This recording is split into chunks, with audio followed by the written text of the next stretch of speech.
మా హాస్పిటల్లో mother Teresa గారి జన్మదినం జరుపుకోవడం నేనెంతో మహద్భాగ్యంగా భావిస్తున్నాను. దేవుడిచ్చిన వరంగా స్వీకరిస్తున్నాను. ఎందుకంటే ఎక్కడో పుట్టి అప్పుడు కంబైన్డ్ యుగోస్లావియా దేశంలో ఒక అల్బేనియా అని ఇంకొక దేశంలో దానిలోనే ఒక భాగం అక్కడ పుట్టి తనకు జ్ఞాపకం వస్తేనే అంతే కొంచెం ఎదుగుతాని నేను ప్రపంచంలో అన్ని దేశాల కంటే బీద దేశం ఏది అని తనకు తెలుసుకొని అప్పుడు మనం చాలా బీద పరిస్థితుల్లో ఉన్నాం. హిందూ దేశం దాంట్లో కూడా ఎక్కడ అన్ని ఎక్కువగా బీద వాళ్ళు ఉన్నారంటే కలకట్టా పట్టణం అని చెప్పారు. సో ఆమె నేరుగా కలకట్టా పట్టణానికి రావడమే కుష్ఠరోగుల మధ్యకెళ్ళి వాళ్లకు చికిత్స చేయడం మొదలుపెట్టింది. ఆ కాలంలో కుష్ఠరోగానికి మందు లేదు. భయంకర మనం చూస్తేనే వాళ్ళ దగ్గరికి పోవడానికి భయపడతాం. నేను నా మెడికల్ ప్రాక్టీస్ మొదలుపెట్టినప్పుడు కూడా కుష్ఠరోగానికి ఇంకా రాలే. ఇప్పుడు మంచి మందులు వచ్చాయి. నెల లోపల కుష్ఠరోగాన్ని క్యూర్ చేస్తుంది. కుష్ఠరోగం కానీ ట్యూబర్కులోసిస్ అదే మన క్షయరోగం కానీ ఇవన్నీ క్యూర్ చేస్తుంది. ఆమె నిజంగా మనం ఈరోజు ఆమె జన్మదినం జరుపుకుంటున్నామంటే ఆమెను వతికన్ సిటీలో అంటే పోప్ ఉండే రోమ్ సిటీలో ఆమెను దేవత చేశాడు. ఏంజల్ అంటే ఏంజల్కు అర్హత ఉండేవాళ్ళు అసలు ఎవరో నాకు తెలియదు. ఎవరో కొంతమంది వాళ్లలో ఈమెకు ఆ అర్హత మదర్ తెరీసా గారు.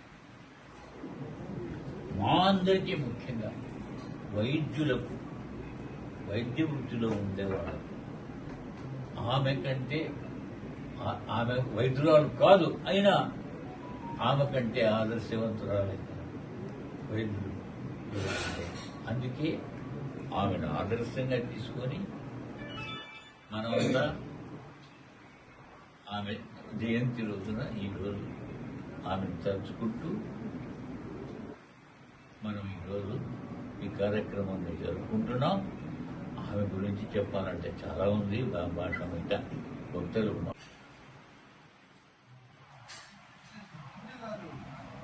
ఈరోజు కావలిలో ప్రజా వైద్యులు,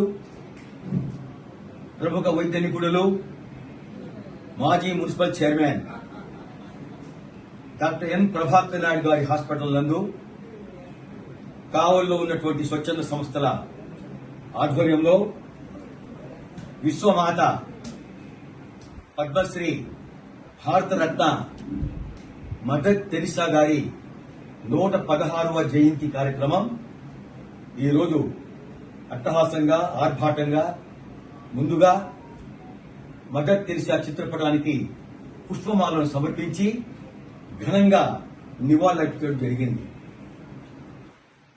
మదర్ తెరీసా ఒక శక్తి, ఒక యుక్తి, ఒక భక్తి, ఒక మహోన్నతమైన వ్యక్తి. 26/8/1910 సంవత్సరంలో అల్బేనియా దేశంలో రోమన్ క్యాథలిక్ జాతిలో జన్మించి ఎన్నో సామాజిక సేవా కార్యక్రమాలు చేస్తున్నటువంటి సందర్భం. ఆ నేపథ్యంలో 1950వ సంవత్సరంలో మిషనరీస్ ఆఫ్ చారిటీస్ అనే ఒక సంస్థని కలకత్తాలో స్థాపించి ఆ సంస్థ ద్వారా పేద బడుగు బలహీన వర్గాలు, కుష్టు వ్యాధిగ్రస్తులు, క్షయ వ్యాధిగ్రస్తులు అటువంటి వాళ్ళకి ఆసరాగా నిలబడి ఎన్నో సామాజిక సేవా కార్యక్రమాలు చేస్తూ వారి జీవితాల్లో వెలుగు నింపినటువంటి సందర్భం. మరి ముఖ్యంగా మదర్ తెరిసా చెరగిని నవ్వు, కళ్ళల్లో కరుణ, నిష్కల్మష మనసుతో వ్యక్తిగత జీవితాన్ని త్యాగం చేసి కేవలం భారతదేశానికి సందర్శకురాలుగా వచ్చి ఇక్కడ ఉన్నటువంటి పేద బడుగు బలహీన వర్గాలు, క్షయవ్యాధిగ్రస్తులు, కుష్ఠవ్యాధిగ్రస్తులు వాళ్ళ యొక్క స్థితిగతుల్ని అన్ని చూసి చలించిపోయి ఇక్కడే స్థావరం ఏర్పరచుకుని ఇక్కడే ఎన్నో సేవలు అందించి ఆమె జీవితాన్ని త్యాగం చేసినటువంటి గొప్ప మహాత్మురాలు మదర్ తెరిసా. 1962 సంవత్సరంలో మరి ఆమె చేసిన సేవలకు గాను మన భారతదేశ ప్రభుత్వం పద్మశ్రీ ఇచ్చింది. 1972లో నెహ్రూ అవార్డు ఇచ్చింది. 1979లో నోబెల్ బహుమతి ఇచ్చింది. 1980లో భారత రత్న. ఇన్ని అవార్డులు ఇచ్చి ఆ మహోన్నతమైన వ్యక్తిని సత్కరించి సన్మానించి ఇక్కడే ఆమె సేవలు ఉపయోగించుకున్నారు. ఈ నేపథ్యంలో ఆమె ముఖ్యంగా ఆమె చనిపోయే నాటికి 5/9/1997 సంవత్సరంలో ఆమె చనిపోయారు. భారతదేశంలో ఆమె ఉన్నప్పుడు హెచ్ఐవి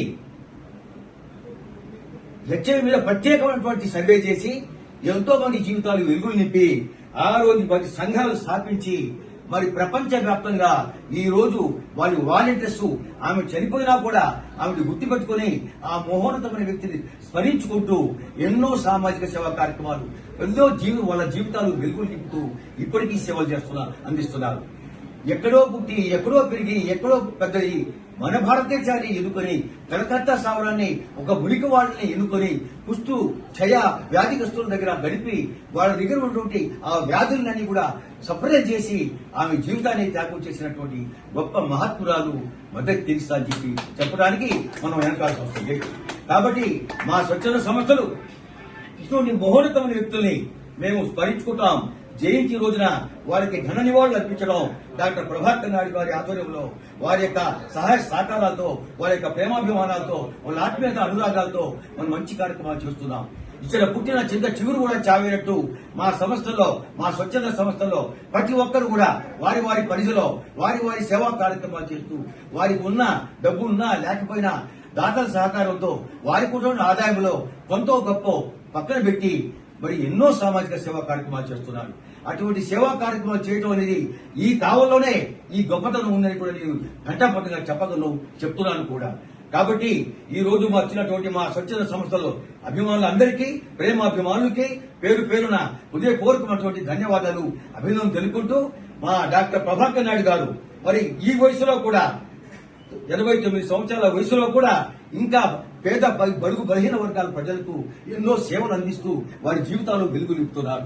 వారి బొందులో ప్రాణమంత వరకు ప్రభాకర్ నాయుడు గారి యొక్క సహకారం, స్నేహభావం, అభిమానం, ఆత్మీయత, అనురాగం మేమన్నీ మొదటి నుంచి కూడా వాడుకుంటాం కూడా వారిని ఉపయోగించుతాం కూడా. వారికి సలహా సూచనలతో మేము మంచి కార్యక్రమాలు చేస్తామని తెలియజేసుకుంటూ సెలవు తీసుకుంటున్నాం.